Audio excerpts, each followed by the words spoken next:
Родной, ана қыз қарашы, соғыс екен, әдемі қыз екен. Барып танысташы, әлде қорқып тұрсың ба? Қорқып тұрған жоқ мен. Просто мен телефон зарядсыз отырып қалды ғой. Қазір нөмірін қалай жазып аламын ананың? Менде пауэрбанк бар, әке телефон зарядтап берейін. Бар танысташы. Менде еще деген ақша жоқ қой. Менде бар ақша, бірінші свиданияға жетеді. Әлде тормозсың ба? Мендегі тұрымдегі быт болып тұр, қазір анау қарамайды ғой маған. Проблема емес, қазір реттейміз.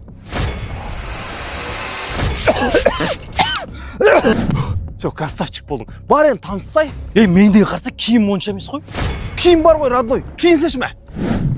Бірақ құл барам ба, гүл жоқ қой. Гүл бар ғой, родной. Міне саған Монофлауэрстан букет алдым. Қалада бұдан артық гүл таппайсың.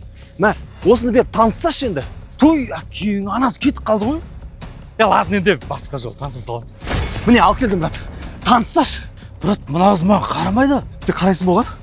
Я қараймын. Қарайым деп тұрып, тармайсың деп таныссашы енді. Брат, маған кету керек, мен атам ауырып отыр. Ассалаумалейкум, ата, сіз ауырып жатсыз ба не? Жоқ, балам, нормальныймын. Все, нормальныймын дейді, таныссашы, брат, тармайсың етпе. Ана қарашы, анау не анау? Бәсе, бұл қызбен таныса алмайды бұл. Я тормоз екен. Зато мен тормоз емеспін. Вау, Монофлауэрстың гүлдері. Рахмет.